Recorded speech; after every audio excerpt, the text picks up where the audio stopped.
Hello, this is Future Sam. Pretty much watched back my video and decided that I needed to, one, fact check myself a little bit on a few things, and two, I also wanted to add in some more things and potential evidence that sprang up as I was going through this video.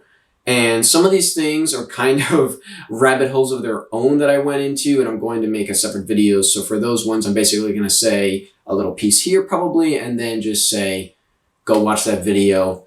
My plan potentially is to,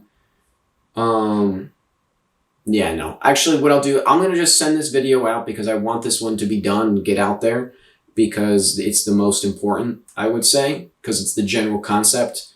And then the rest of the videos are just going to be, adding evidence. And so I have more, I said at the end of this video, don't know if I'm going to say more. I have more to say. And so to start it off, I'm going to disperse these little jut-ins wherever they come up in the video. I have, 10 or 11 points that I wanted to talk on. So you'll find me, Future Sam, popping up throughout this video.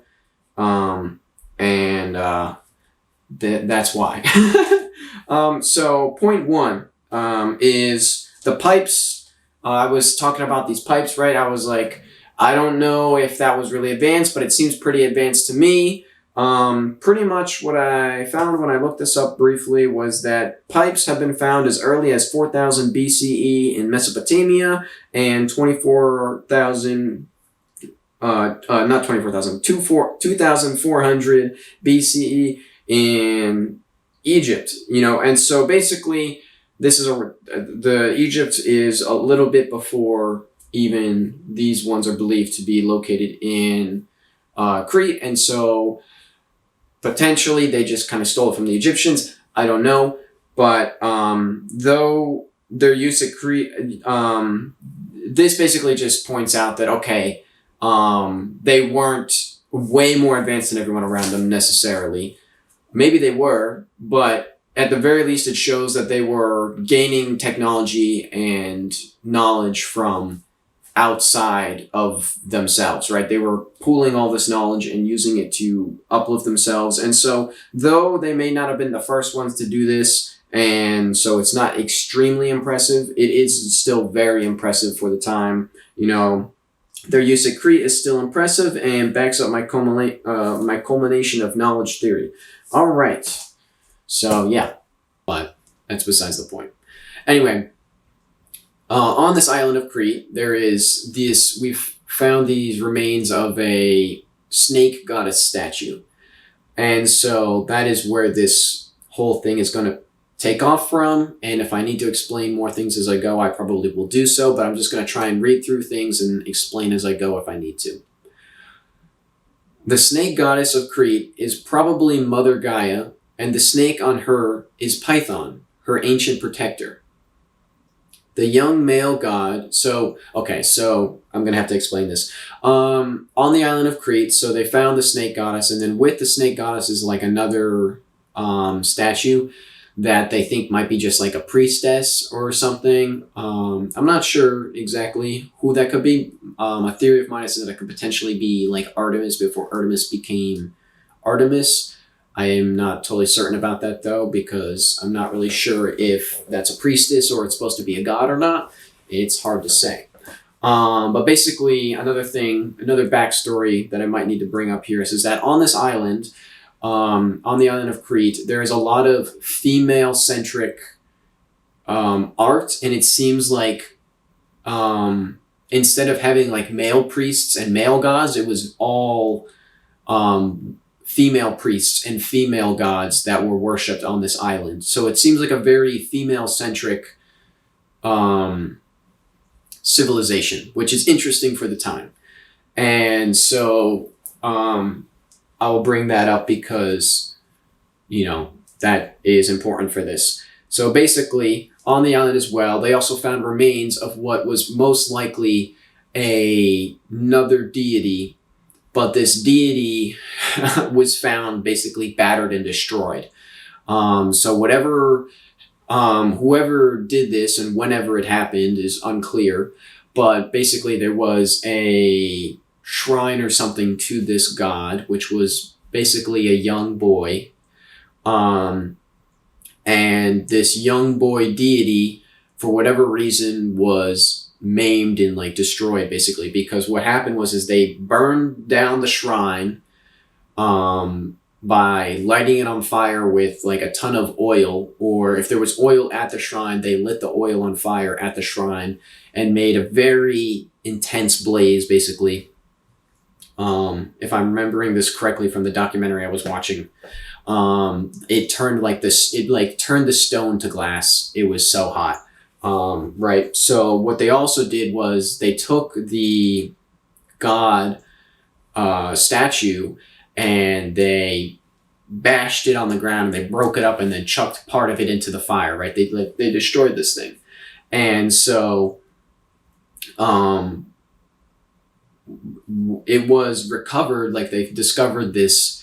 So they found this other potential deity. Who destroyed it and what happened is unclear still. So we don't know exactly why this was destroyed, but I have some potential theories for this, right? I'll get to it in a second. So anyway, the young male god that they discovered may have been Apollo, said to have killed Python at just 4 days old, right? So it would make sense that Apollo was a young god, and also a boy, right? So anyway, it seems clear, though, that some were not happy, right?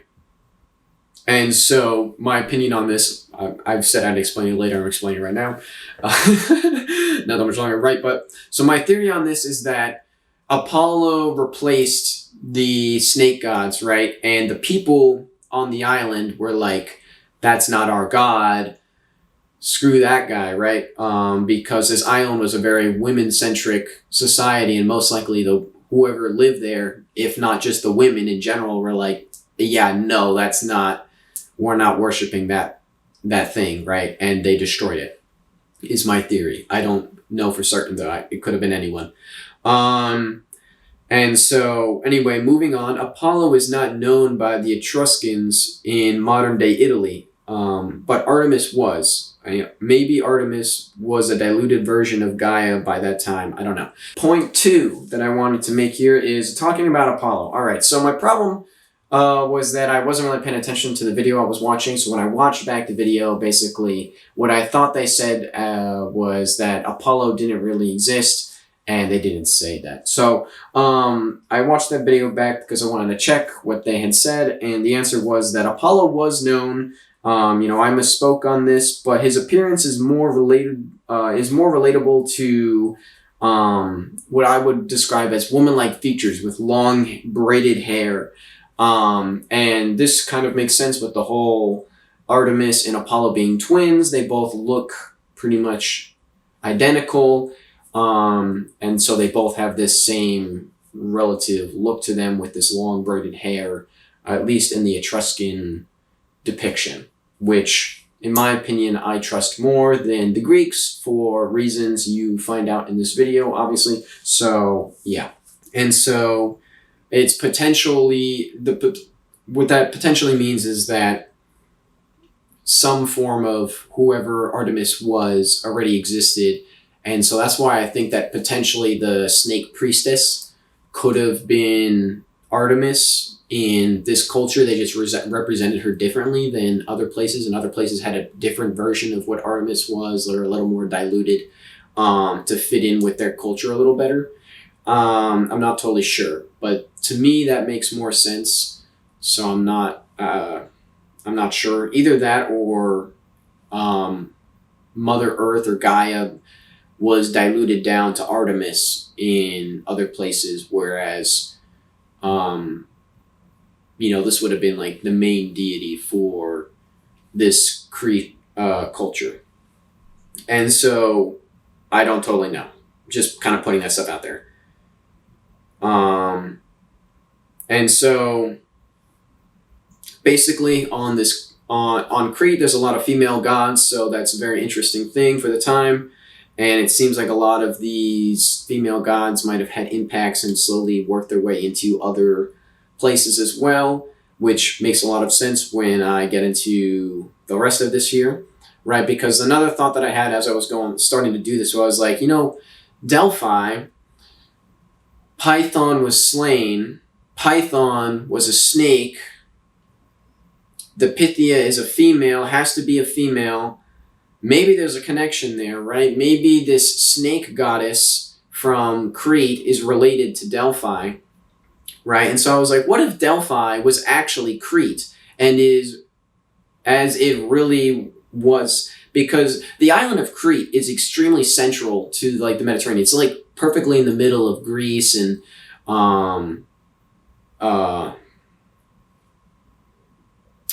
the Levant and Egypt and other parts of the Mediterranean stuff. Like it's right smack dab in the middle of a lot of stuff. And so if you were going to be trading across the seas, you would have been stopping at Crete, almost guaranteed, right? So it would have seen a lot of trade and a lot of travel and a lot of people.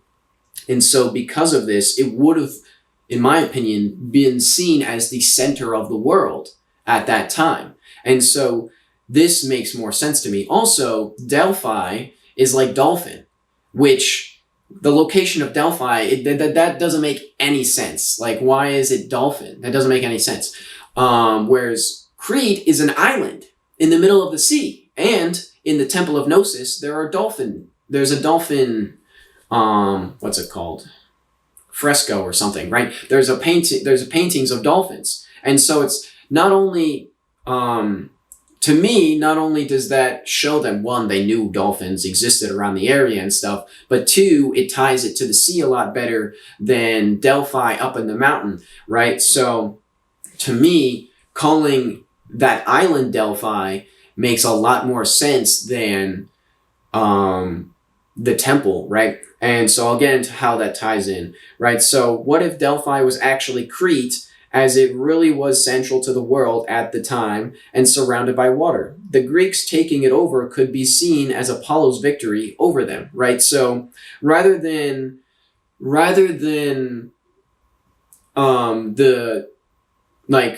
the city of Delphi being the quote unquote conquering of Apollo, right? It was actually that whole island. It was the island that Apollo conquered, right? But over time, that was kind of lost, and no, it was like just this temple that was built, that still existed, that was the commemoration and became the only living memory of Delphi. And so this temple became seen as Delphi rather than the island itself. And so this was a great disservice in the eyes of many. And so because this was a center of trade, it was like a central trading hub, a lot of people would have been upset with the destruction of quote unquote Delphi or Crete, right? Or AKA the death of Python, right? All these things, right? So this was a great disservice in the eyes of many, and so they rebuilt a temple. So I put this here. I'm gonna change my mind about this in a little bit. So just bear with me here, right? So they had a temple built in honor of this, right? In Greece, and then had the Pythian Games to appeal to people that were upset about this disservice. This is why the Pythia was a woman, and the focus on the arts in the Pythian Games, because the people of Crete were a very, very, very good artisans. They made very nice pottery and very good metalwork and all these things, so they were very good in the arts. And so it would make sense that because that they were so skilled in arts, you would commemorate their memory with arts. And so,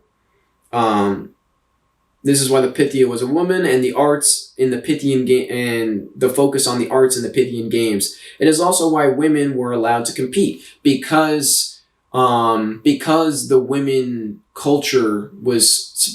women of that culture were so like strong. It was all like the women priestesses, women goddesses, right? Because of that, they would have been more lenient with women joining in on it. And I don't even, like, I looked into it. I don't even know if this is super unique to the Pythian Games. It might have been also sort of a thing for the Olympics. I didn't read into what the whatever it's called. But that was apparently like a side thing that the women did. So I don't know if that's pretty much the same thing as was going on at the Pythian Games, but just putting that out there. And so, going on to point 3, the Heraea. I kind of did a dive into this. I don't know if that's even actually what it's called, but basically the games that were for women to commemorate Hera. What I looked up, I'm going to do a separate video on it because it went into a whole thing. I find the concept of this extremely interesting, and the exact age of it is unknown. And my theory is that it actually predates all the other games, and the games dedicated to Hera actually came before the Olympic Games that are really more dedicated to, I guess, Zeus. But there's not a lot of evidence of this because the written record and all that stuff is just kind of gone. So it's unclear when it was started. They know it's old, but it's not, they don't know how old, right? And so I'm going to do another video where I go into more detail on that. But I just wanted to bring it up here so that you know that I am going to talk about that more. Okay. Perhaps Crete was the home of the Amazonian people once upon a time. So where does this come from? Whoa, out of nowhere. So because this society was so women-centric, and a lot of the frescoes, in my opinion, I was looking at the frescoes, and a lot of the frescoes, the men are depicted with long hair as well, right? So potentially, whoever went to this island or whoever came in contact with these people would have seen all of these people as strong women. Maybe they didn't even mistake the men for women, right? Maybe the women were just also very strong fighters, which when you look at the bull jumping fresco, like the woman is literally holding the bull by the horns. That's pretty badass.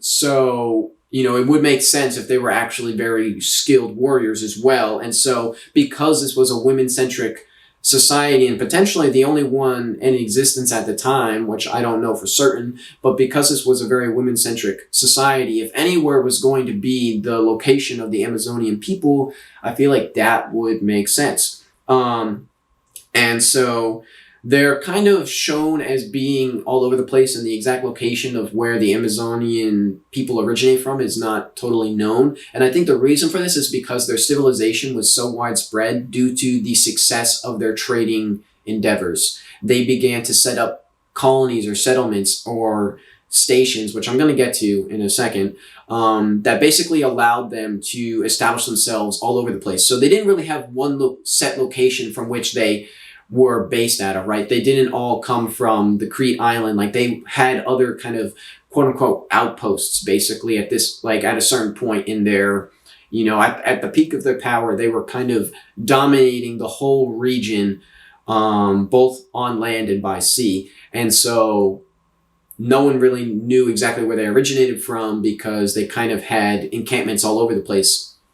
And so explaining where they come from is not totally clear. Potentially, right? This is all me just kind of putting pieces together and seeing what fits, I guess, right? And so anyway, another thing, I was watching a video, right? And so at the temple at Gnosis, there is these large containers for holding oil, and they're called pithos. And to me, I heard that while I was watching. I was like, what did they say? Pithos? Because that immediately made me think of Pythos or Python, right? And Pythia and all these things, right? So to me, I was like, whoa, what's that? And so A pithos is a large storage container. That's what its like definition is or whatever. And so they found a bunch of these at the Temple of Gnosis, and there was multiple temples on this island at one point, but the only one still lasting, or still has like still remaining or whatever. I don't know exactly how destroyed the other ones are, if we just have records that they existed. I'm not really sure. But at Gnosis, they have like, I guess it's the most still intact maybe. And it was just they have like a massive amount of storage space at this temple, or like at this palace. They were calling them palaces. I was saying temple, but palaces. Right. So at this palace, it's got like its palace area, but it's also got a ton of storage area and stuff. Right. And so they also mentioned something about like a clerk area at this storage place. And, that's kind of a weird thing to do at your temple, to have a clerk area, but I'm going to get into that in a second. Right. And so, basically pithos means large storage container. Right. But maybe that definition comes from the people of Crete, right? Because they created these, if you have large storage containers, right? And then you make a building that is basically a massive storage container for storing lots of goods, well, you'd probably call it a pithos, right? Right. So you have these palaces that are placed all over the island, but they're not palaces really, they're pithoses, or as we call them nowadays, warehouses. These were warehouses or storehouses with lots of goods in them. Why are they storing all these goods? Why do they have all this stuff in stock? Well, because the island of Crete is smack dab in the middle of everything. If you're a trader or a merchant, it is a lot more efficient to have all your goods traded to the island, and then from there you can trade with everyone else, right? And so if you need to get goods somewhere, it is a lot more efficient to have your goods in a very central location so that you can trade with whoever you want whenever you want to, right? You make a deal and you go, oh, okay, well, I've got my stuff over at Crete, I'll just go and get it and bring it over here. It'll be real quick, right? And real quick is relative. I mean, you still got to sail over the ocean or the sea or whatever. It wouldn't have been super fast, but it would have been a lot faster than having going all the way back to your homeland, right, to restock on goods when you can just trade back and forth with this central hub island. And so this would have started out as just the Crete people would have been a hub for trade, but eventually as their boat technology became more advanced, which we do believe that they ended up basically dominating the seas, which would make sense because they were an island and they did a lot of trade and stuff. They ended up with the best seafaring technology. And so they began to dominate the seas. And because they dominated the seas, they could offer protection to all traders. And because they offered protection to all traders, and they could dominate the seas, they were a very secure location. And because they were so central, I think potentially what happened is that it just made sense that they started building like places to store all the goods that were coming into their place that people were like trading, right? And so they basically made these large warehouses where you could store your goods to then, trade with people. And they made these basically warehouses so that you could fulfill orders and trades, and you could basically have all your goods sent to this island of Crete where it would be protected and safe. And then it would be also the most efficient and effective way to then get your goods out to other places, right? Why would you go sail all the way to Egypt when you just sail to Crete? You drop off your goods, you get paid, they have all the supplies. Someone in Egypt wants goods, they come to Crete, they buy the goods that they need, they go back to Egypt. You just have this central hub where everyone buys and sells their goods from. And so you have these massive warehouses that would have been effectively like,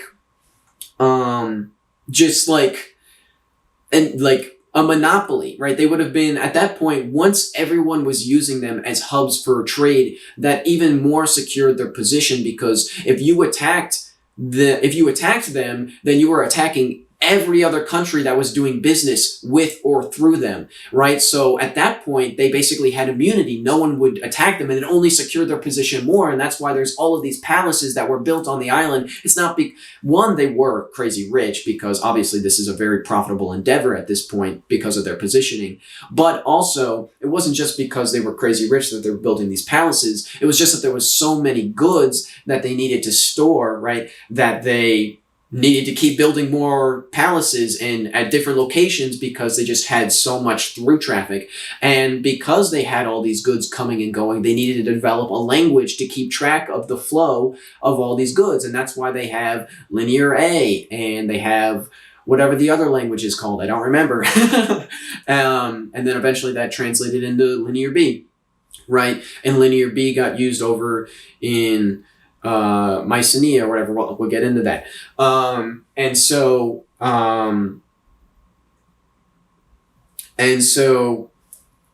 what I'm thinking is that they created Linear A as a way to quickly jot down. People come in, they go, oh, okay, I have 500 bags of rice. I don't even know if they probably didn't grow rice. I have 500 bags of barley. That's probably a lot of barley. I don't know if they would have that much, right? And you go, okay, you write down 500 bags barley.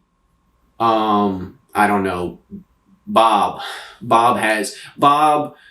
brought in 500 bags of barley, something like that, right? And then you write that down really quickly in the palm of your hand on your tiny clay tablet, right? And you write that down real quickly. That's why, like, I looked at like just a few briefly of these like tablets, and the penmanship is terrible. And the reason why it's terrible is because they know that these were not going to be permanent, right? These were quick things to just jot down notes, and then you would have brought the tablet back and turned it in and said, okay, 500 bags of barley from Bob. You hand it into the clerk. The clerk then would record it on a more permanent thing. If you look at the other language, it's all like stamps. It's all presses, right? So all of the characters are exact. They're all the same, right? So it's very clean. It's very easy to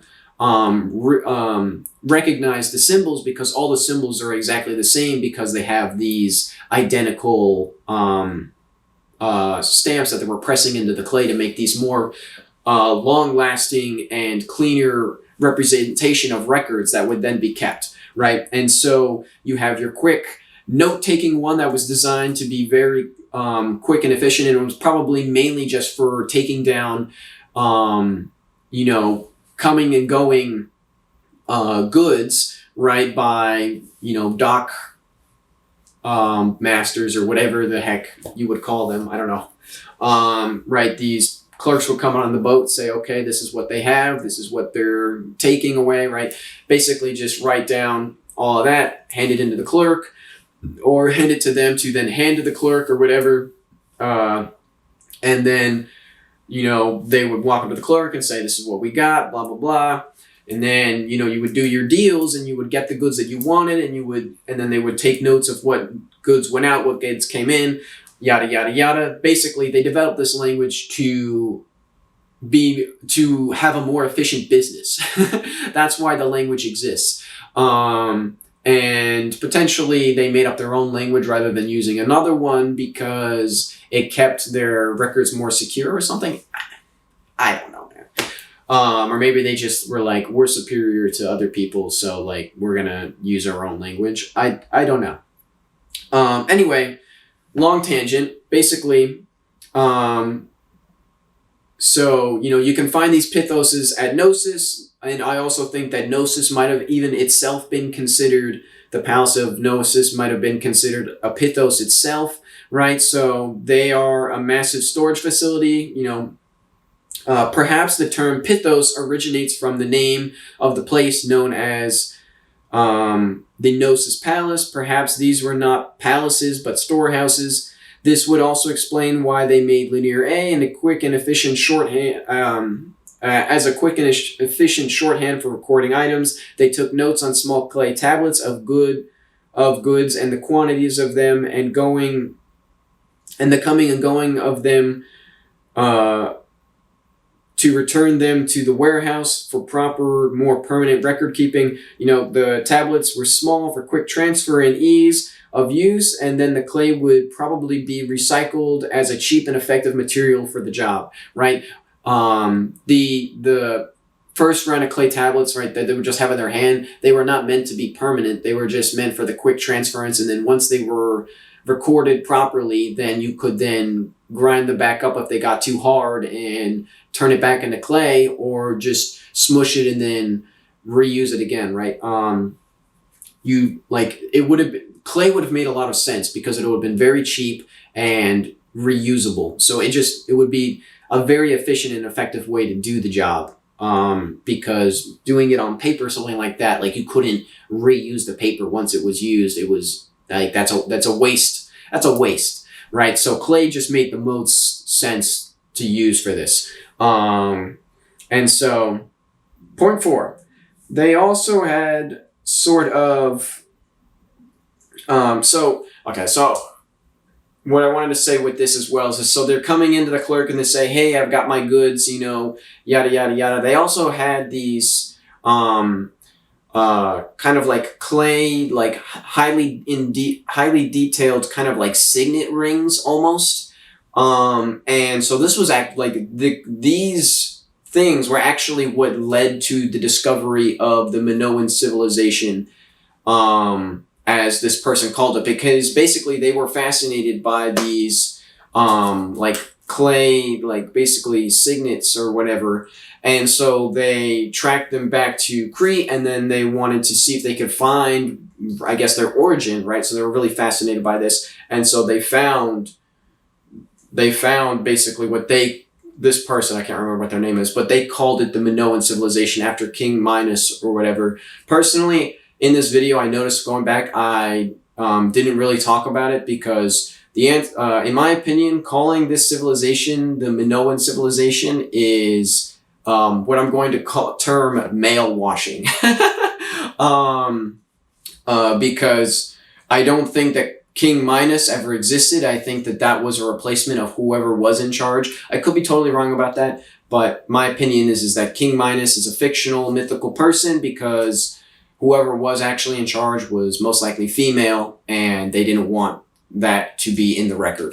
And so the female was replaced with King Minos, and so calling the civilization after that person who wasn't even a real person, to me, is a disservice, and I think it's better to just call them by what we call the island, or, try and tie it back to Pythos or Python, which seems more indicative of their beliefs. Potentially. Sorry, there was a bug flying around. I was like, get out of my face. Anyway. So they had these insigniate, things. So I kind of went on a total tangent there. Sorry. I forgot what I was talking about. Anyway, so they had the insigniate rings, right?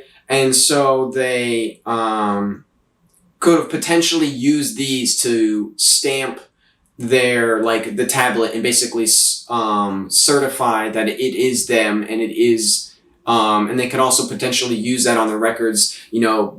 Bob Joe accessed his warehouse and took out these items, right? Because potentially they kept records of these things, so it's like just saying like, yes, I did take out these items, because otherwise you could be like, someone stole from me, and be like, no, no one stole from you. Look, we have the records, right?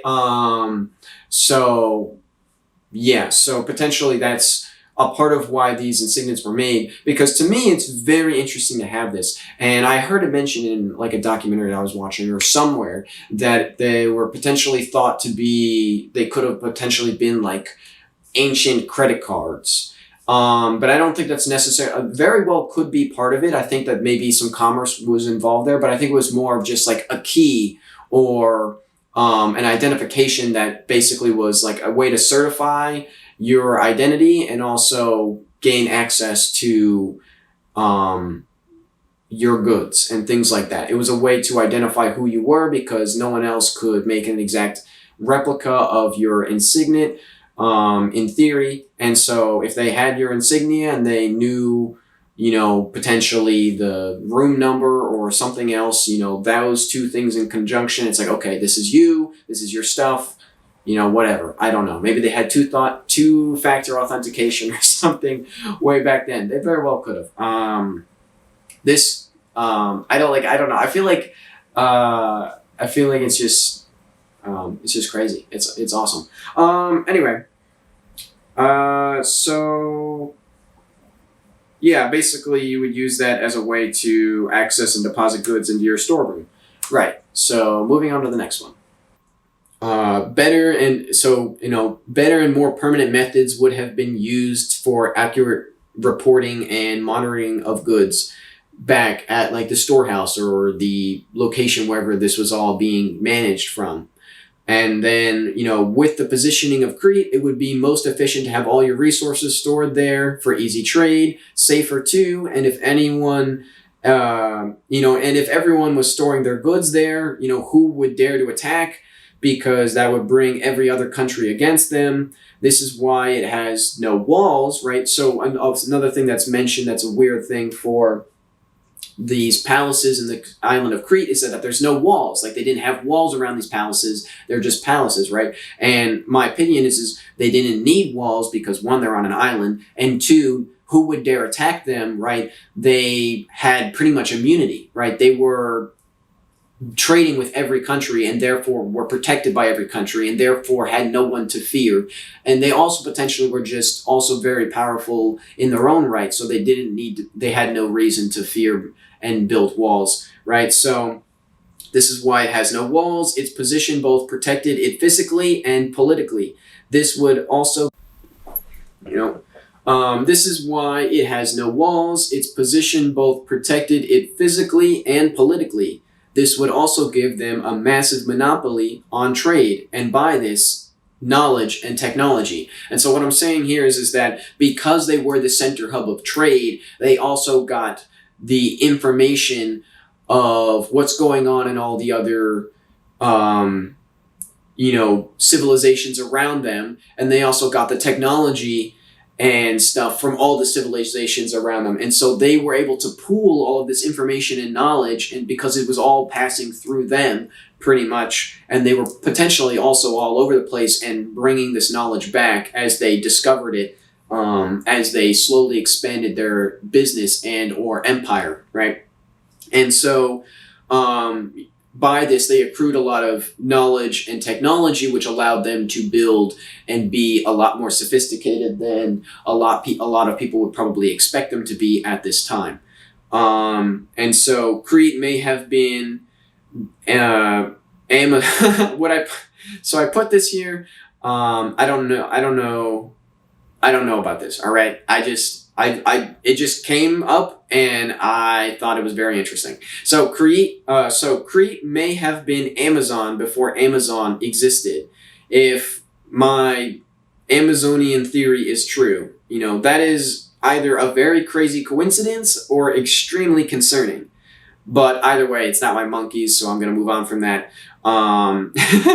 So this being true would also give rise to why its populace was so diverse in more known history. So later on in, after basically the fall of the Cretan palaces and stuff, it was a very diverse island with a lot of different races and civilizations living on this one island. And a potential reason for that was because it was such a central hub of the world that a lot of people kind of just either got stuck around there, and or there's the myth that a lot of people in Greece had to give 7 women and 7 men as sacrifices to the labyrinth bull that was on Crete. And so potentially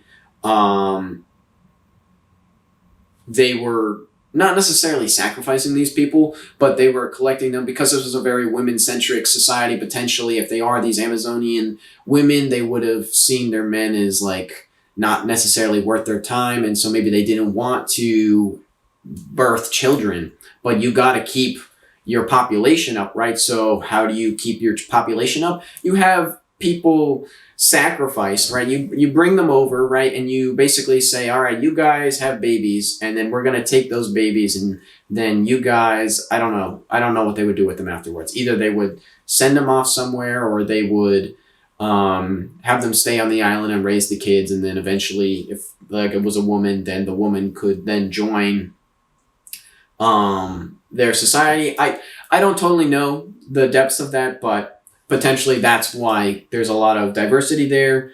Just giving some ideas. And so perhaps Delphi was not built by the Greeks. And so this is, okay, so after coming to this conclusion, I then went back on my other idea of, the Temple of Delphi was built as like a memorial to Python.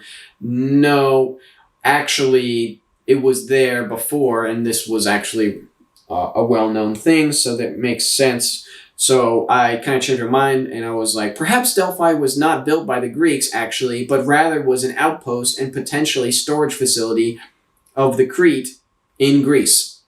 So because they would have been so prosperous and been so good with trade, it would have made sense to then start building warehouses in other places, in other countries. So potentially the city of Delphi used to basically be another one of these palaces or warehouses or pithoses, right? And so that's where the term Python comes from. And the decaying body of the Python was actually this destroyed massive building that was the Pithos, and it potentially would have stank of rot, because there would have been a lot of rancid oil and foods and other things inside there that, when the temple was destroyed, would have not all been taken and could have all just been destroyed in the process. I don't know. So that's another thing that could have potentially been a relation as to what it was.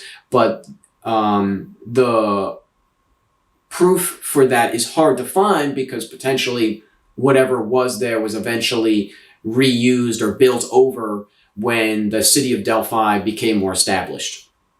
So anyway, perhaps Delphi was not built by the Greeks actually, but rather as an outpost and potentially storage facility of the Crete in Greece. They would have built the temple there for the people of Crete, who would honor their mother goddess Gaia at this temple. So they built this, so they would have built their warehouse, right? But they would have also built a temple to their god to commemorate their god, because,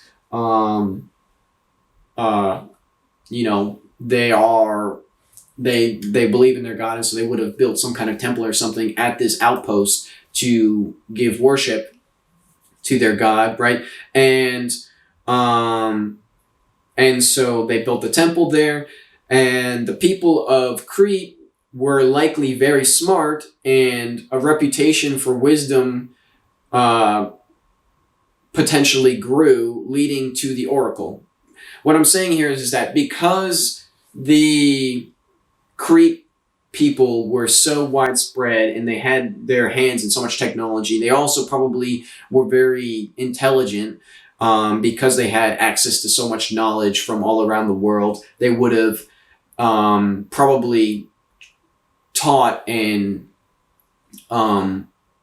made all of the people of any significant standing of their civilization be learned themselves and be wise, basically. And so because they were all intelligent, they would have then gotten a reputation for being these wise people, and people would potentially either talk to them or come to them for advice, because they were seen as a neutral party, because they were pretty much all over the place. They were seen as a neutral party and intelligent, and so they would have been people might have started coming to them for advice, and then over time this just became the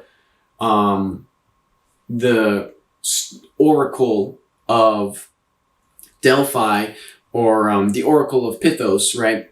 Or oracle of Gaia, or whatever, right? Basically, it went from just someone, or either the leader of that place, giving advice to people, to then building this kind of reputation that then became more than just advice, and it potentially got more mystical and stuff when the fall of this society or this civilization happened. The Mycenaeans that most likely conquered them, which I'll get to in a little bit, probably took that, what was going on there, and made it their own and used it to as like a way for profit, and also a way to appease the people that may have been upset with the destruction of the Cretan people and their civilization and stuff. So they said, oh no, don't worry, like either they capitalized on the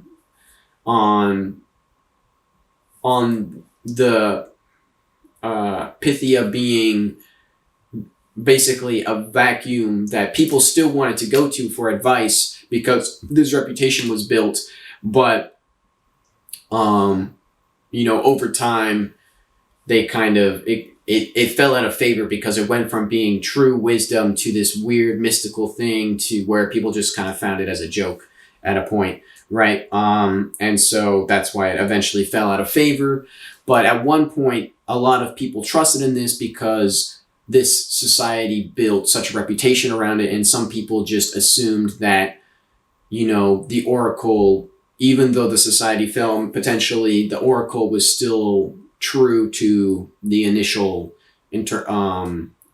reputation, and so that it was such a strong reputation that it proceeded long after the civilization fell, and eventually the civilization itself was erased from memory, but the concept of the Pythia remained because it was just prosperous for the Mycenaeans to keep that, whereas everything else was, potentially slander on their name. Because, looking back at this, most likely the Mycenaeans, I'm going to get into it, Mycenaeans, were jealous and took what they felt should be theirs, and they felt wronged by the situation, even though, it wasn't really theirs. They didn't build it, right? But they were like, "Ooh, me like you, I take you," right?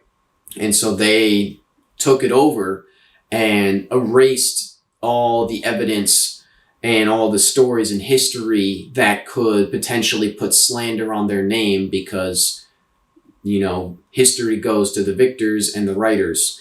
And if there's no one left to write against it, and anyone that does is, that it's covered up and, hidden, eventually everyone forgets that history. Point 6, which I mentioned it previously, but the Greek Dark Ages, where there's no writing, right? Or maybe there was, and they destroyed it, right? So, as I said, I talked about, like, the Dark Ages. It felt very weird that there was this period of, it went from a flourishing society, and then it goes into, with language and writing, and then it just collapses for a little bit, and then it comes back, and then the Greeks are living in this decadent, philosophical, artistic, golden age sort of civilization, right? And to me, it feels a lot more like the Dark Ages were intentionally made dark. There's no records of the Dark Ages because they destroyed all of them, and they persecuted anyone that tried to blaspheme or blaspheme their gods, right? You say women are superior, you're dead. I don't know, maybe, right? And so there's no records of this time because all the records that were created in the aftermath of this were rounded up and destroyed intentionally because they were the bad guys. They messed up, and you have to make it seem like you can't let everyone know that you're inferior, right? You gotta change the script. You gotta fumble the numbers, fudge the numbers a little bit, right? Fumble the numbers.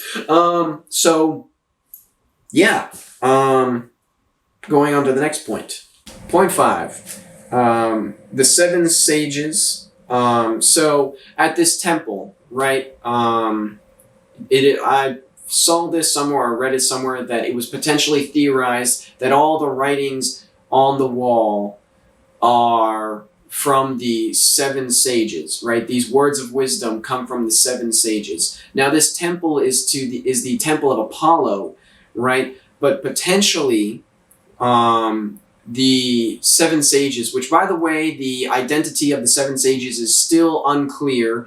It's not exactly set in stone who the seven sages were. They're all men in present day. But my opinion is that the seven sages were scrubbed. Basically, the seven sages were women, and I think that they were the seven Pleiades, and the Pleiades became basically just women. Right? But they had to keep the Pleiades, or the seven sages, were basically venerated by the people for their intelligence and their wisdom, right? And so they couldn't fully get rid of them, but they kind of reduced their qualities, right? And so then they had the seven sages was still a myth, and so they replaced it with other people, potentially, right? So the seven sages, it would make a lot of sense if the Pleiades are the seven sages, or something along those lines, right? If this Crete society, civilization was basically the people that founded the seven sage myth, it would make a lot of sense that they were the ones that wrote the stuff in the temple, because the temple was their temple before it became the temple of Apollo. It was the temple of Gaia or whatever, right? And so that was a female goddess, right? Or I don't know if you really need to, I feel like that's redundant. It was a goddess, right? And so this female god was worshipped by them, right? So they would have, this civilization, as I said, was very learned, and so they would have written these wise words down in the temple, because what comes after this period is the Greek Dark Ages, right? So how could these seven sages, right? We have these seven sages that appear from the Greek Dark Ages, where there's zero writing from. That, to me, doesn't make a lot of sense. It makes more sense that the seven sages predate the Dark Ages, and the Dark Ages are the Dark Ages because whatever happened during that time was just no one, like, I feel like writing didn't stop. It was just prohibited, or all of it was sought out and destroyed intentionally to erase the history and the records of any potential wrongdoing. And it was replaced with stories and myths by what I want to call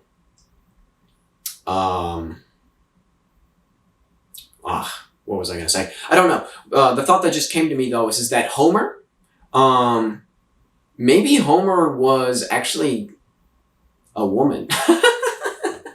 I don't know. I really need to read the Iliad and the Odyssey to finalize my opinion on that.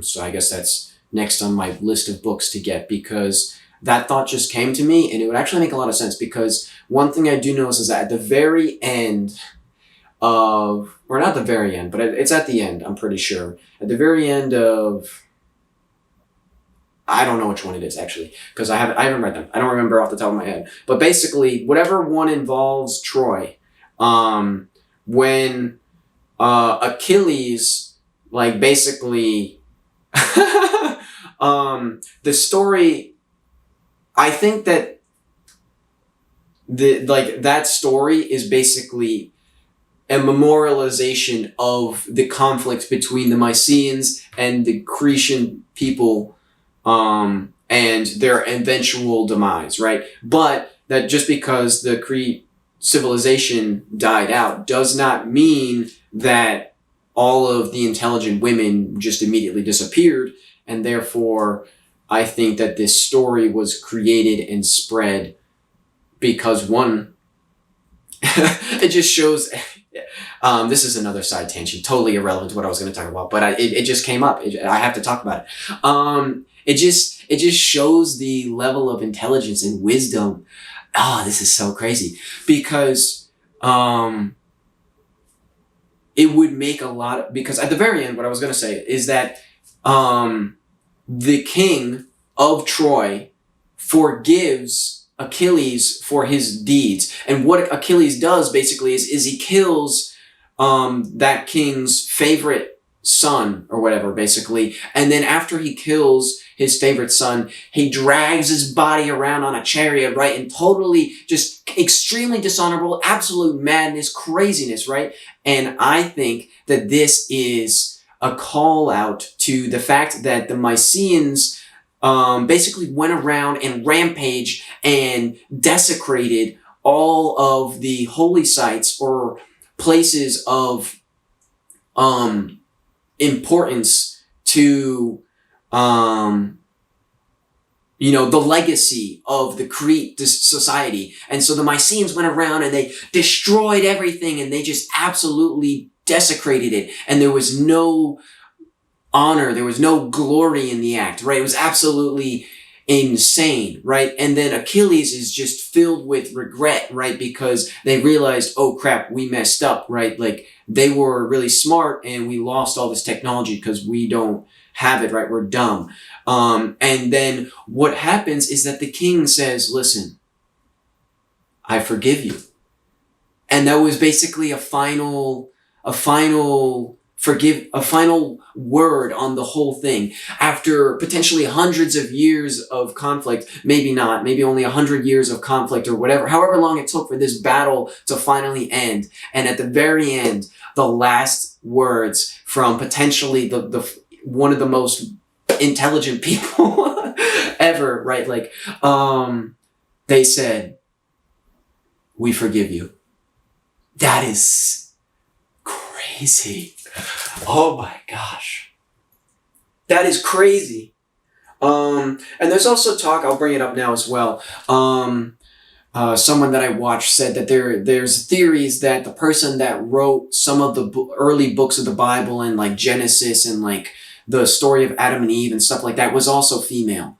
And that would also make a lot of sense in my concept as well, because they were basically just documenting they would have had to write the story because the woman would have had to write the story, right? Because because the women were the only ones that knew how to write, and they needed someone to write it down and disperse it to the people. They needed someone to write it. So they had to have the woman write it, even though the woman was being basically, repressed. But because the woman is smarter than them, she wrote it in a way that potentially could be deciphered at some point. It tells the truth without saying it. It makes the woman look like the bad guy, but if you really dig into it, she's not. And this is awesome. This is crazy. What an act of rebellion. And it's still known today. Oh man, that's awesome. I'm going to get into that more later. I went on a crazy tangent here. I'm so sorry. Going on to the next point. So the people of Crete were likely very smart and had a reputation for wisdom that grew, leading to the oracle. Eventually, the Amazonian fighters, who probably protected the ancient storehouse, were attacked by archers. I'm going to get into this more in a second. They would have outmatched anyone in close combat, saying like the Amazonians were very skilled warriors, and most likely in hand-to-hand combat, they were unmatched, right? But when it comes to archery versus fighting, you don't bring a gun to a knife, or you don't bring a knife to a gunfight. That's what it is.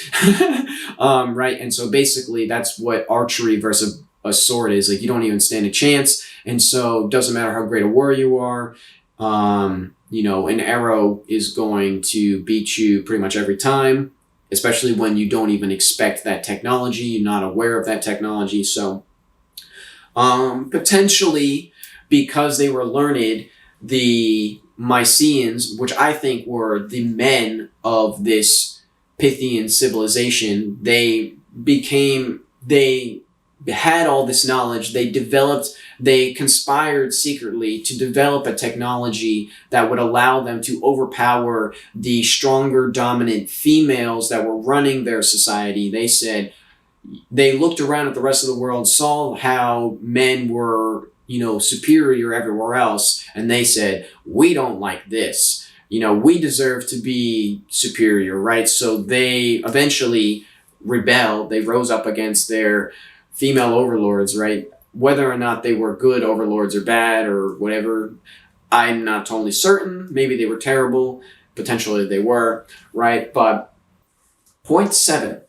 So it is highly unlikely that these people were awful tyrants. So I'm talking about like, potentially they could have been terrible, right? But I find it highly unlikely that this is the case. And my reasoning for this is basically the existence, it is highly unlikely that these people were awful tyrants. The existence of the Pythia and the Temple of Delphi are good evidence against this notion, as well as the fact that they had such a successful trade system. The wise words on the Temple of Apollo point towards an intelligent and respectful civilization. So this ties back to what I was talking about with the 7 sages and the wise words. A civilization that was very brutal and oppressive would most likely not have these words. You have to have a certain level of intelligence to write certain things like know yourself or like know thyself and nothing in excess. Like these are the kind of things you would not put on your temple if what you thought was dominance and superiority, right? And we know that this temple predates Apollo, right? It predates Apollo. It's not Apollo's temple. Apollo just took over the temple. And so what was there was from the previous civilization. And so if I find it highly unlikely that a terrible, tyrant, oppressive society would put things like know thyself, nothing in excess, and, have no certainty, basically, on the front of the temple, like, so all can see it. And there's also other small, like, wise words within the temple itself.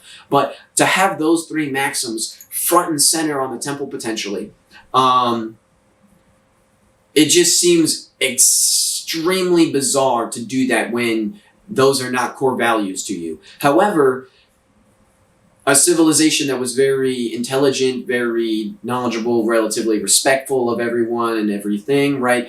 That would be someone you would want to come to for advice, hence the Pythia, right? It would make a lot of sense to, everyone would come from all around ancient Greece to the Pythia because they, 1, had control over the whole region, and 2, were very intelligent and could give good advice and things along those lines. And you wouldn't go to someone like that if you thought that they were going to kill you, most likely. Maybe, I don't know, right? But to me,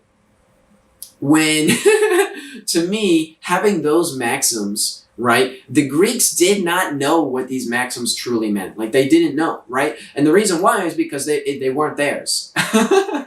They just commandeered the temple, but they didn't understand the meaning, right? Because if they did understand the meaning, then the level of, there's so much excess and such a lack of knowing thyself and so much, it's just an absolute denial of all of these maxims. Like, the Greek culture was extremely extravagant and decadent, right? It was not nothing in excess. It was not a know thyself civilization. It was it was not a have no certainty civilization. This was a civilization that didn't even understand what those words meant, right? And so to me, to have those on the front of your temple and not understand and not live by that is just a bizarre thing to me, which points towards the Greeks not being the source of this temple, and this temple predating them significantly.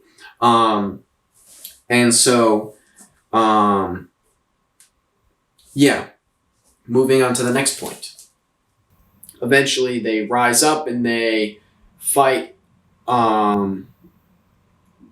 against the female warriors, right? And they slay all the ones, especially at Delphi, right? And so,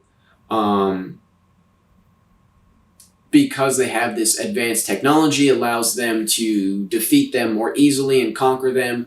And this helps build the myth of Apollo. And so Apollo, again, is the explanation for the reasons of their actions, which is a bunch of BS, basically, but it's it placates the people. And so to placate the people further, they still keep the oracle, right? And they also make the Pythian games so that the people don't get too upset with them for, doing this great disservice of destroying the Cretan civilization with the Pythoses, because they were a very efficient and effective way for trade, and everyone, potentially liked them, and they were beneficial and, an intelligent people that were potentially being beneficial to a lot of people, right? And so because of this, all of those concepts were basically tied up in the Pythian people, or the Pythonians. I don't even know, right? Right. So that concept then got taken and kind of brought over to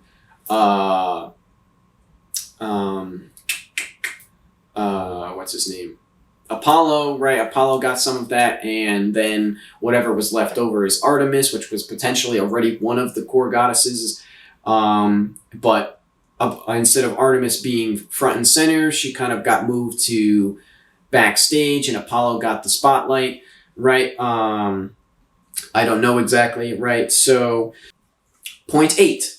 Apollo and Artemis are twins. They look very similar to the Crete frescoes, because, as I said, in these frescoes, which, are potentially doctored in some cases, because I found a video where basically they talked about how a lot of it was just built from absolute scrap, and so potentially doesn't actually look like what it used to look like. I don't know how many of them or this is the case for, but from what I saw, the men and the women both have long hair, and they both appear, in my opinion, feminine, right? It's hard to tell the males from the females. They both look pretty similar in the frescoes. And so, in my opinion, the reason for this is because, women were seen as superior, and so the men had to look feminine, or something along those lines, right? And then, because that's the case, they would have had, Apollo and Artemis are twins. They look the same, right? But one's male, one's female, and this potentially has ties to this Cretan civilization, right? And so I find that that is an interesting connection there, and I don't know if they're the source or what be it, but that's a thing. And I put seen as equals question mark. It would be interesting if Apollo and Artemis were seen as basically equals rather than Artemis being superior to Apollo. I don't know, right? So potentially Apollo didn't exist and it was only Artemis, right? Which I find probably more likely. And then they made Apollo to match with Artemis to raise the men up, right? And potentially that either wasn't enough or that was done afterwards. I don't know, right? It's hard to say for sure. And so, going on to the next point, eventually the Amazonian fighters who probably protected, they would have had guards and stuff protecting the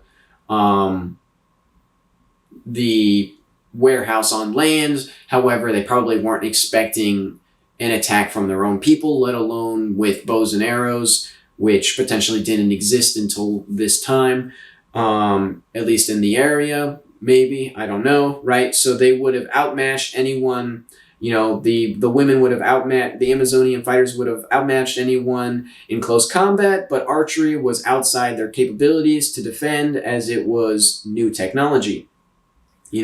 Basically, as I said here, or the men of their civilization rose up against them after getting tired of being the lessers and seeing how men were dominant everywhere else, becoming the Mycenaeans, who used Linear B and eventually conquered the people of Crete, potentially leading to the Minotaur myth as well. So a video I was watching kind of talked about this a little bit, but basically, it could have been more justification for the reasons of their actions, and kind of a mythical dilution of the story of the Mycenaeans going to Crete and conquering and ending the need to sacrifice people to the island once and for all. And was it actually a sacrifice to a bull or a minotaur?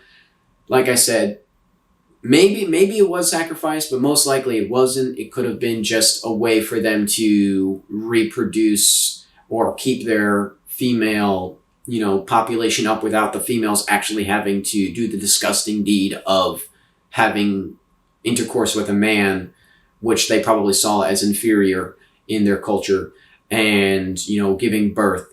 They probably saw that as a very pathetic thing to do, so they wouldn't have gone through with things like that, potentially, right? And so they would have needed a way to still keep their civilization growing and having the next generation rise up. And so potentially these sacrifices were just their way of doing that.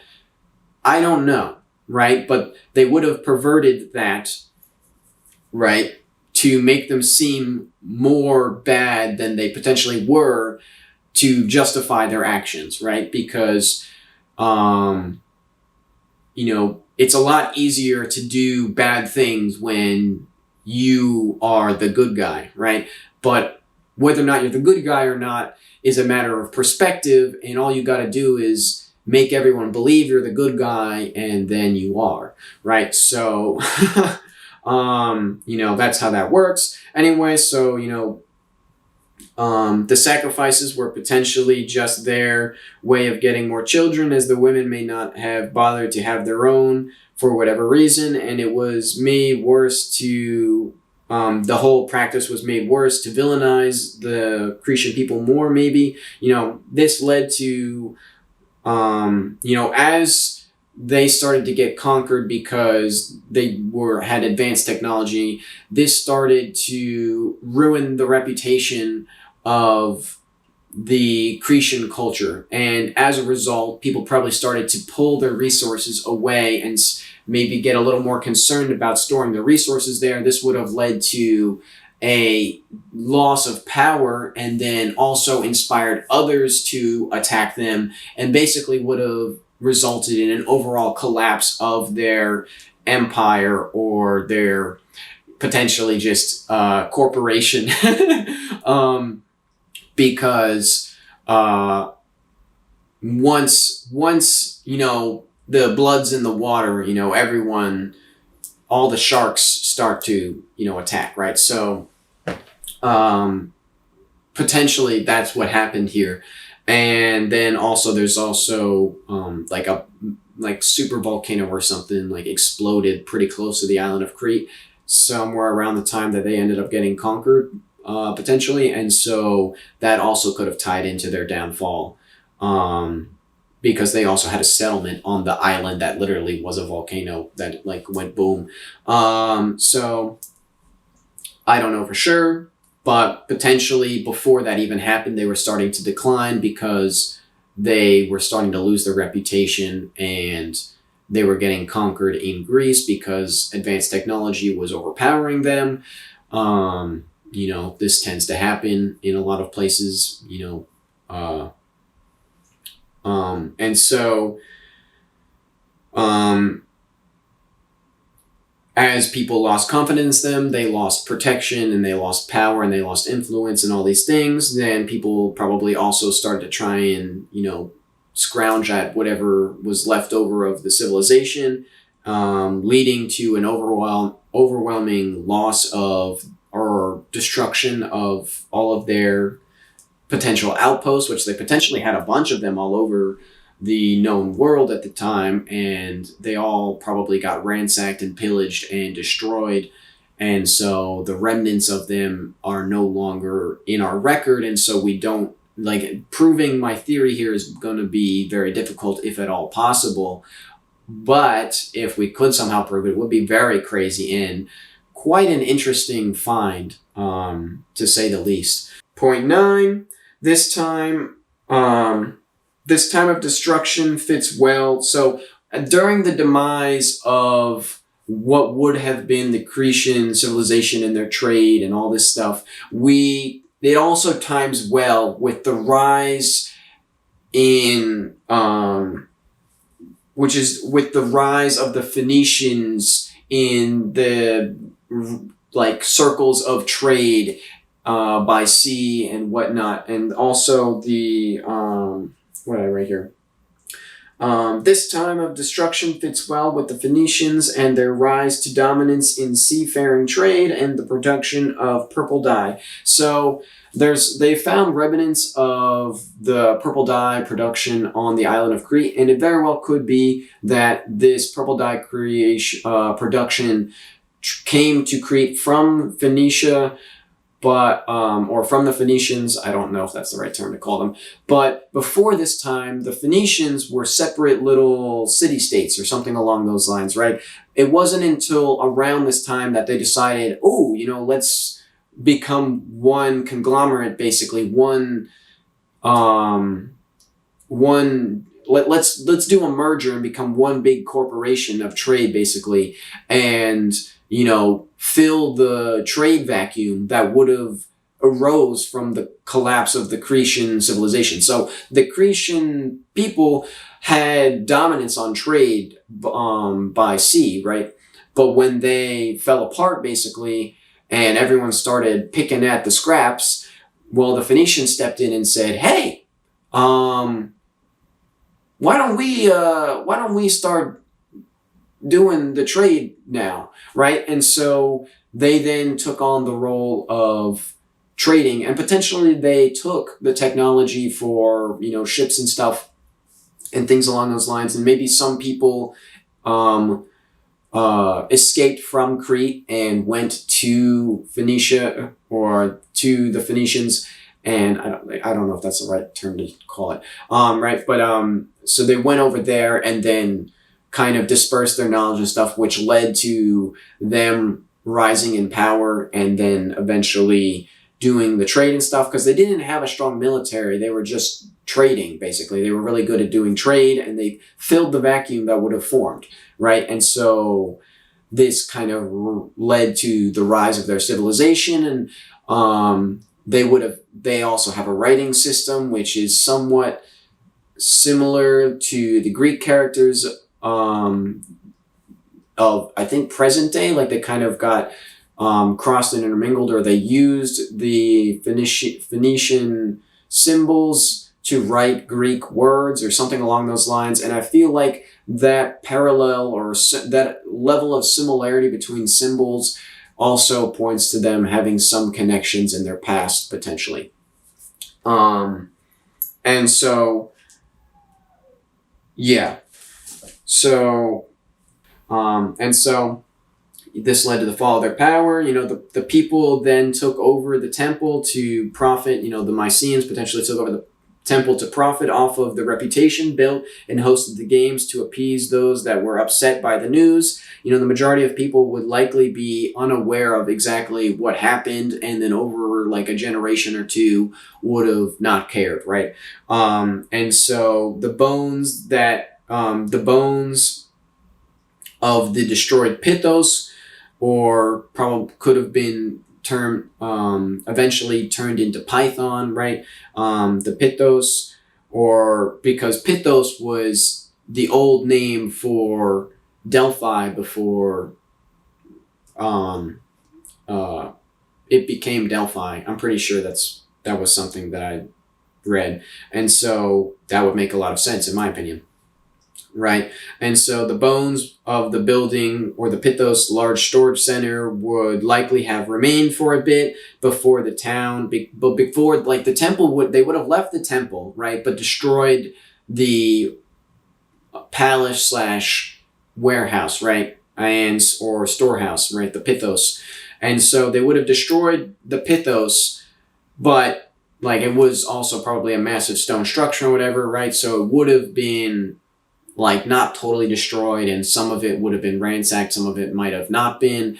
I don't know, right? They might have just like broken everything and just totally pillaged it and all this stuff, right? So the bones would have been there. As I said, it probably could have stank of like rot and things like that, because they would have spilled oil and food and all these things all over the place, and then that would have eventually gone rancid and rotted and stuff, and it would have probably smelled really bad, and you could see the massive labyrinth of a storehouse as the great pithos, or the rotting bones of, or carcass of, the python or pithos, right? And so, you know, it likely would have remained for a bit, but as the temple, the temple's reputation remained, and so as people came there, they would have eventually used that massive structure, if there was one, right? They would have eventually used it to either build their own constructions, or they would have just destroyed it to make room for their own constructions, right? And so it would have likely remained for a bit, but before the town, but then over time they would have used and then covered up all of the other structures, like the existing structure, with new structures and stuff. So you wouldn't have known that there was a structure there before it. You would have just assumed that the first structure there was the town itself, but potentially the town is there because of the structure that was there predating it, potentially, right? And so over time, that kind of stuff would have gotten forgotten. It's still remembered somewhat in the myth, but piecing that together is very difficult, except for what I'm doing here, which potentially is just me talking out of my butt, but potentially I'm not, right? So that's why I'm saying it, because you never know. And so the snake would have been related to these people, right? And and probably used to villainize the Crete people, right? And so I don't know where this comes from, but we have the Grecian, we have the Egyptian, the American, the European, right? You add an N onto it when you're talking about a people, right? And so I don't know where that comes from, but potentially Python, if it was the Pithos, if they're like, oh, where are they from? Oh, they're from the Pithos. Oh, they're Python or or something, right? I don't know. So maybe the term Python has something to do with that. I don't really know, right? I don't really know. And I'm just trying to relate the potential reason why it went from Pithos to Python, to Python. I don't even know if that's necessary. I'm just saying, right? And so, so we add N to the name of a race, so perhaps Python was just the race's name or nickname. Not sure how recent that naming convention is, though, so I don't know where that comes from. I don't know if that is a reasonable conclusion to make, but I was just putting it out there as a potential option.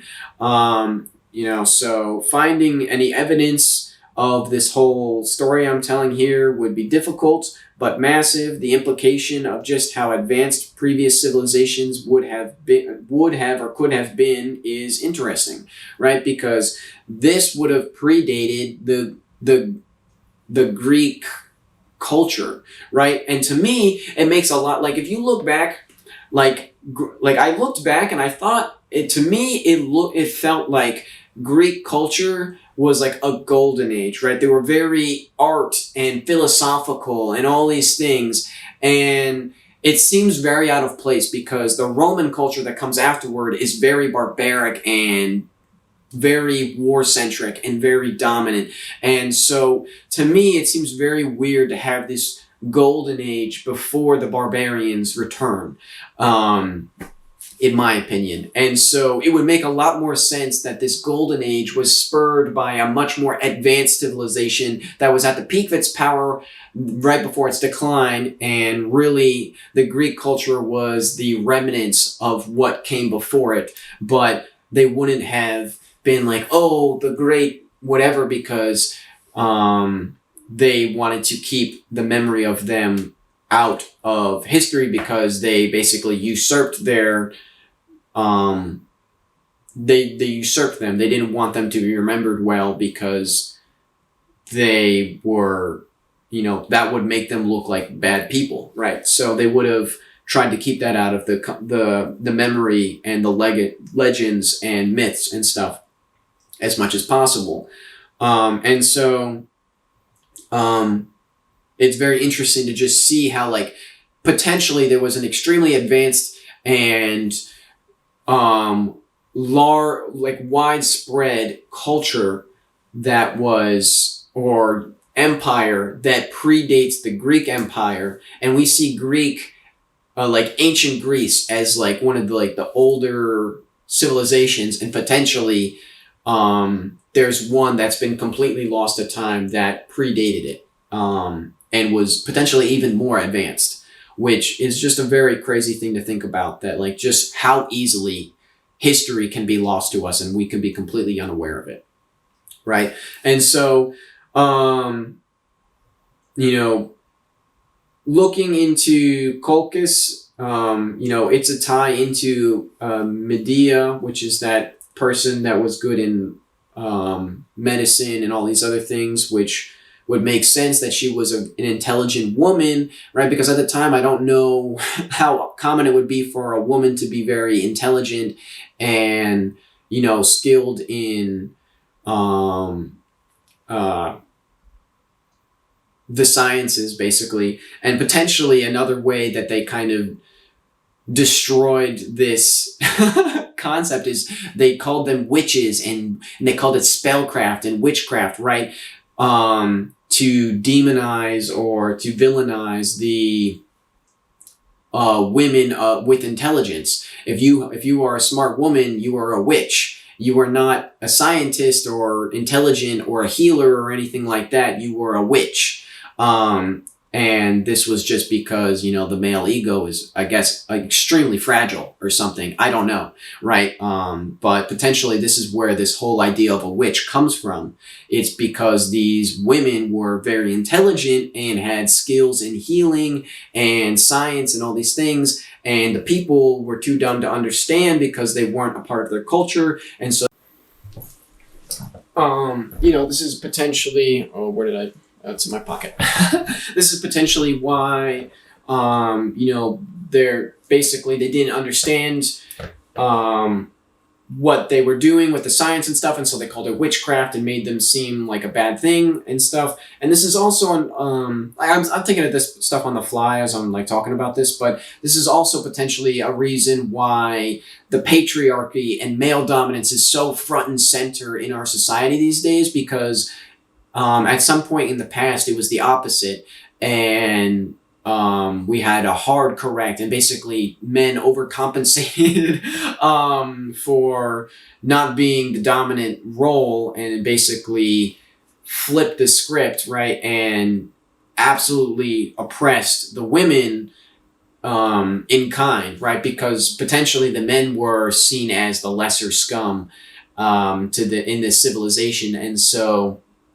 right, basically the men, and seen as property and stuff, right? At some point in the past, men were seen as property and the lessers and stuff like that. And that is why, now they overpowered them and basically made women be the property and the lessers, right? And then that is why in Adam and Eve is the evil one that eats from the apple first, right? Because the knowledge of good and evil, Eve is the one that becomes intelligent first, technically speaking, if you think about it from this perspective.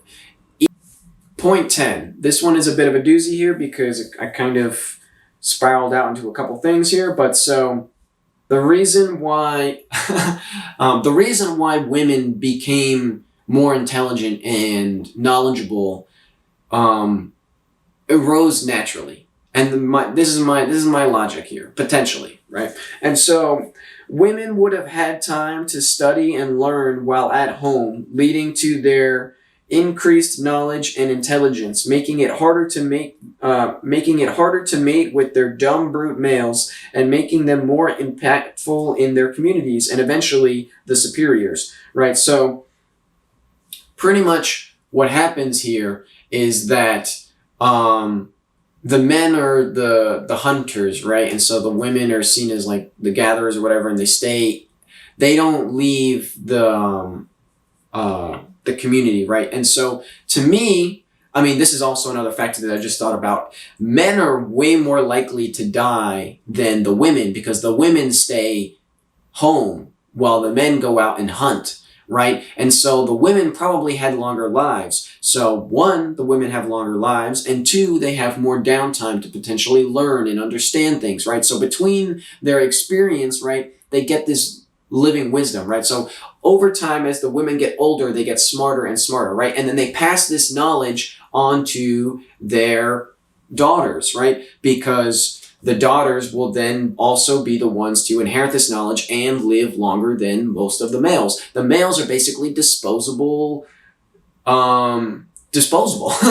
period, right? The women are what's important because they're the ones that bear the children. They're the ones that take care of the children. They're the ones that take care of the home. They are the ones that live longer and therefore hold all the knowledge and probably are the ones that tell the stories and things along those lines. And so the women naturally fall into this role of superiority in cultures or in communities and cultures because they just are able to become intelligent. Whereas the men are the ones going out hunting and potentially dying, and they're not they're not becoming philosophical about life. They're focused on survival, right? And so the dumb male brutes will progressively become harder and harder for intelligent women to, mate with, right? It becomes a lot harder for you to have a child and have intercourse with someone that is significantly dumber than you. This is why, relationships with someone of a significantly younger age than you is looked down upon and absolutely forbidden at to be on a certain level. And it's because, you're way older than them. There's your life, you've lived so much more. It just feels weird that you would choose to be with someone so much younger than yourself. And if you're intelligent, typically you would choose you want to have someone of a similar intelligence to you because you want a partner. You don't want, what I'm going to call a sex toy. And so what you do, right, is you say, okay, well, you know what? I'm not going to mate with the males anymore because they kind of disgust me. And so then this evolves into a culture of female gods and female priestesses and female superiority and domination, and the men being basically just the slaves to, not necessarily the slaves, but the workforce to the women, right? They're there to provide, right? Except, that's still a part of how things look today. Men always want to provide for their family, right? And I think it's very interesting that men have to provide for the family when the workload can be shared. And I feel like there's something to that somewhere in, I don't know if it's just entrenched in the psyche or something in our genetics somewhere. I don't know. Not my concern. And so, this, as I said, would lead to their superiority. And this would also, this also ties into, the snake and, as the devil and the snake goddess Python, because, pretty much, if you think about it, women, they had to demonize this practice, this culture, when the Mycenaeans or the men overpowered this and eventually took over this civilization and destroyed it and burned it to the ground and erased all of its records and all these things, right?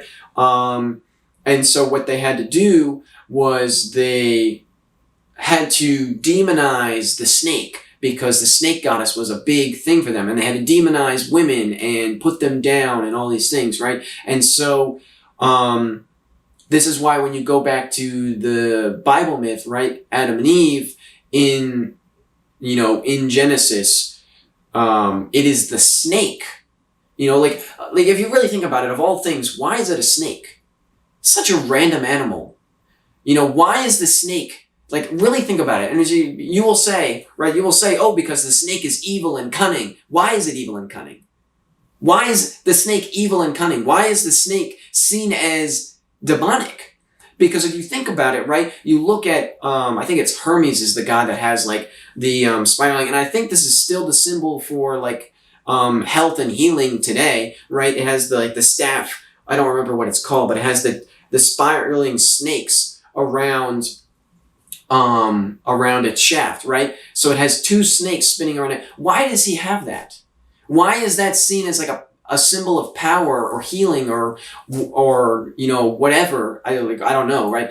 Like, if snakes are so bad, why does that exist, right? And so my answer is that snakes weren't bad. They just had to make them bad because they needed to erase all memory of their culture. And so anyone that, worshipped snakes was worshiping the devil. And now all of a sudden you have a reason to persecute them. Right? And so they had to demonize snakes, right? And then they had to also demonize women, right? So the snake goddess, kind of 2-for-1 deal there, right? And Python, which ties into the snake goddess. And so going back to this, if you look back into Genesis, right? What is Eve's punishment for her actions of eating from the tree of knowledge of good and evil? Her punishment is childbirth, or painful childbirth, right? More painful childbirth, wanting her husband. I'm not even kidding. And being subservient to him, right? And so these are very weird, very weird things to put as punishments for Eve, right? But in my story, it actually makes so much freaking sense. It's insane. Like, I just thought about this and I was like, no way, right? Because why would the childbirth need to be more painful? Why was it painful in the first place? The answer is that in the garden, in the Garden of Eden, there was no childbirth, right? There was no childbirth. So why did it need to get more painful? Like that concept doesn't even make sense. Let's think about that. More painful childbirth. But childbirth wasn't even a thing. Interesting, right? And then, right, and so the reason why more painful childbirth is because these women saw themselves as superior, and so these superior women were not having children, and therefore they were potentially getting children and taking care of children, but they were not birthing them themselves, and therefore they were now punished. Their punishment was now where they were forced to birth their own children, right? And so now, instead of having kids, instead of having, other people have kids for them, having like a surrogate, basically, they were now forced to have kids themselves. And so, that's one of Eve's punishments. 2 is to desire their husband, which these women saw themselves as superior, and so they didn't really have interest in intercourse with their husband. And so now another punishment is that they are forced into having intercourse with their husbands. And then 3 is being subservient, because they were seen as the superiors, right? Why does, if you really think about, why does Eve have to be subservient to Adam for this action, right? Because they both did it. Is it really all Eve's fault? No, they just made it seem that way, right? And so these 3 things, are just like, it just fits so well with my story that I feel like it can't, I feel like the fact that fits so well is just absurd to me. And so, these are the punishments that Eve gets. Like, they're kind of arbitrary, in my opinion, but they make a lot of sense with what I'm saying. And then, so childbirth, as I said, became more painful because they actually had to have the kids themselves.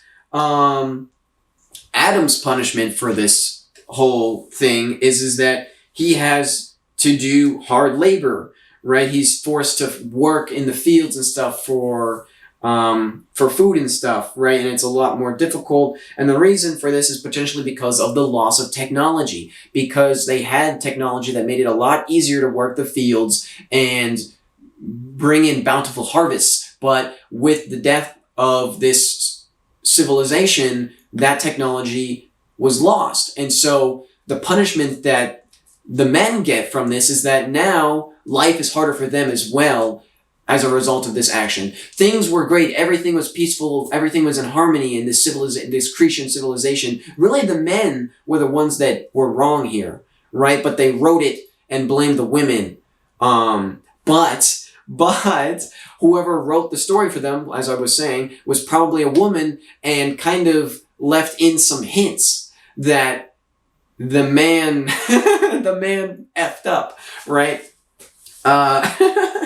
And so, the loss of technology and potentially the loss of the knowledge of fertilizer is also a factor there. And this ties into with the loss of potentially also the loss of herbicides, which leads to one of the punishments is the proliferation of thorns and weeds, right, in the fields, making it harder to farm. And potentially this is because the technology of herbicides and fertilizers and plows or whatever may be it that made it a lot easier to farm were lost after this death of the civilization. This technology, no one really knew how to do it. They didn't know how to repair and make more of it, or like for the things like herbicide, like how does one make herbicide if you don't know anything about like biology and plants and things like that? Like how do you like figure out, oh, like if we mix these things together and spray that on a plant, it dies, right? I don't know, right? I'm just theorizing here, but it makes a lot of sense.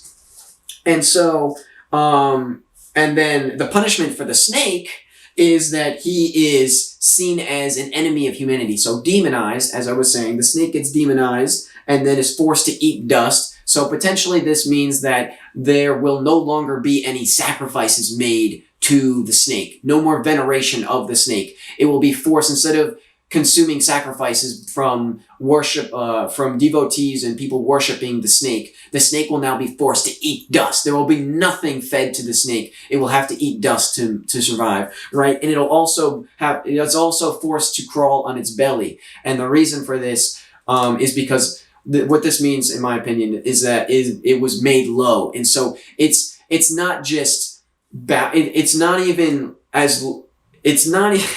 it's not just bowing down. It is absolutely level with the ground. It is made completely subservient to humanity. It is like it's no longer venerated in any way, made completely subservient, made into a demonized figure that people will hate and scorn, and all of these things, right? And why would they do this? Because the snake and the goddess were worshipped, right? And so this mighty python had to be killed, right? And so it's there in the Bible. It's crazy. And it just makes so much sense. And so, yeah, it's just absolutely crazy how well that tied in. And I didn't even know that, I didn't know how well that was going to tie in until I just looked it up, which is just so funny. Anyway, Eve is the one who gets the knowledge first, which would make sense with this story as well, right? Women became the more intelligent, people because of this society first, and then men ate second, right? And so that would also make sense. And then, of course, women get the blame and it's all women's fault, right? It's all women's fault because that also helped to villainize women and keep them repressed, because this was like a reaction to what predated, whatever was there, right? And so this is very interesting, with a lot of implications. It's very interesting because we're kind of at a point now where I feel like our society is all not fully flipped yet, but it's heading there, if not already very close, where women are kind of finally breaking out of that role as the lessers, and are almost now like I see a lot more women that are, you know, better off than the men are, and the men are not happy about it, right? So it's very interesting. We're kind of like, history repeats itself. You know, it doesn't, it rhymes, as I say, or whatever, right? It doesn't repeat itself, but it rhymes. So it's very interesting to see this kind of dynamic seeming to return and replaying itself out. And because if this wasn't the case, it would make a lot more sense to see women and men as equals, right? It would make a lot more sense to see women and men as equals, but they don't. And like, that's not necessarily the culture of ancient times, and potentially even still now, there are people that don't see it that way, right? And the reason for this is potentially because of basically the backlash from whatever predates known history. Basically, they wiped it from the map. They said, don't let anyone know that women were in power. Men were always on top. Let it be known everywhere. Men were always on top. And potentially, no. So it's very interesting. Going on to point 11.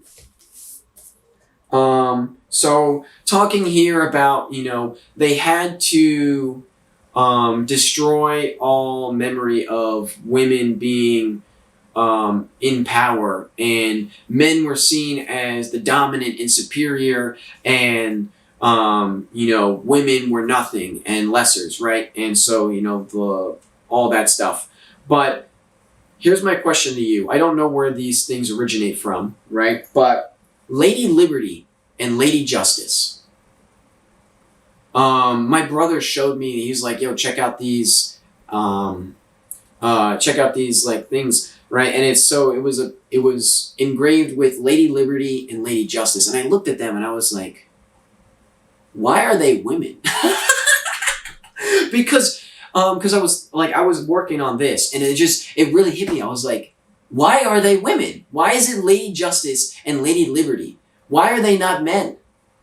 Why are they not men? Men are superior in all ways, aren't they? Isn't that what our society has believed for, you know, what, like 1,000 years now at least?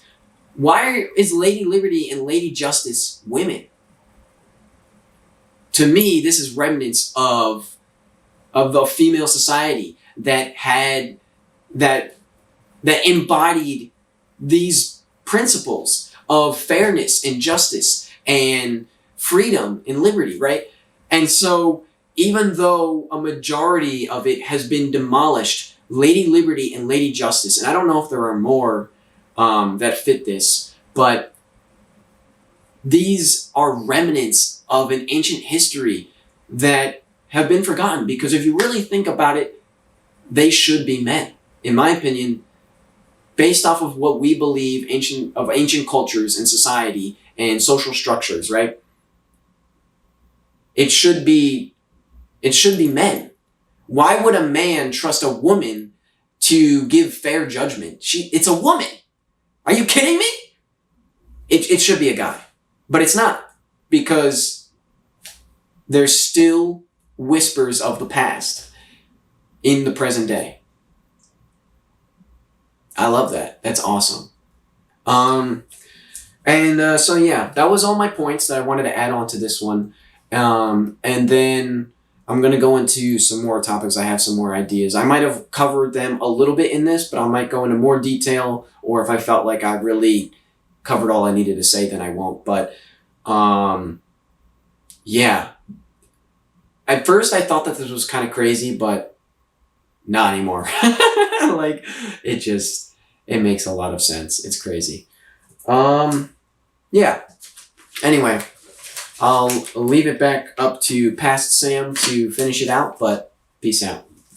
You know, as I was saying, looking at Colchis, they potentially was another one of these outpost settlements where they would have had this information and this knowledge. The fact that Medea is so intelligent, right, and potentially has all of this science knowledge, as I was saying in my other video, is also leading towards this potential legacy of what the Amazonian people were, or the people of Crete or the people of Pythos or whatever, right? I don't know what to call them necessarily, but one of these things. And so basically the fact that Medea comes from that area is interesting because there's also a lot of talk of potentially the Amazonian people coming from that area. So maybe there's some, logic to this, basically there's the fire-breathing bulls that are at Colchis. I don't know if I'm pronouncing that right, to be honest, so sorry. And Prometheus is punished there for giving people fire, which makes it all a bit more interesting to me because potentially Prometheus didn't give humanity fire. Potentially this quote-unquote fire Prometheus gave humanity was the combustion engine or the concept of combustion. And so you have these fire-breathing bulls, and I know this is a great extrapolation, but if you had a tractor, right, and you didn't know what a tractor was, but you saw it puffing out smoke, and you saw it plowing the fields or working in the fields or pulling things like a bull would, what would you call that? So it'd be very interesting if these fire-breathing bulls are really just like tractors or something well before the time that we would expect them to be a thing. And why don't we find any proof of this? Well, one, it's from a crazy long time ago, but potentially these things would have stopped working and they would have used the leftover scrap metal because metal was so valuable at that time. They wouldn't have just left it to rust, most likely. They would have reused that scrap metal to make other things when it no longer was useful because they didn't know how it functioned. When it stopped functioning, it was forgotten technology. And the myth of it is there, but no one knows what exactly that means because, over time, what the heck? How do you explain a tractor to a person that doesn't even know, they would have no concept. Like, how do you even explain a tractor to a person that has no concept of, the combustion engine? Like, how do you explain that? I don't know. And so I think that that's interesting, right? And so I wanted to kind of put that out there as well. And so maybe the people of Crete had another outpost at Colchis as well that survived potentially when the rest of the basically empire or whatever kind of collapsed. Potentially this outpost in Colchis was able to survive out on the edge of the known world. They probably wouldn't have sent people to go conquer that far away because it was just way outside of their way. It was out on the edge of the known world. Basically, it was in the middle of nowhere. So they probably wouldn't have invested too much to conquer that far, and therefore it was able to survive and maintain all of this advanced technology that the civilization that predated it acquired. And so maybe the people of Crete had another outpost there, was survived a bit better, and then developed a bit more on its own. Maybe fire was not fire, but the concept of combustion. The technology was eventually lost again, and the people didn't understand it. So that's as far as I have for my talk here. But pretty much what I'm saying is I know that there's a very I'm really piecing a lot of this together off of scraps of physical evidence and trying to tie the physical evidence of these places back to the myths. And I think the fact that the whole they call it the Minoan or whatever, the fact that the Cretan civilization, right, was so powerful at some point, right, that they had temples like, or they had multiple palaces all over the island, and they were just so very wealthy and skilled and talented at like arts and all these things, and were very wealthy, clearly very wealthy, right? The fact that this civilization was like a peak civilization at some point and was just lost to history, pretty much. Like the fact, like we didn't know like it was there until like the 1900s or something like that. And so the fact that this entire civilization is just gone from the history pretty much is crazy to me. And I feel like the only reason why that would be the case is because people intentionally made it so. And so I know that I'm really kind of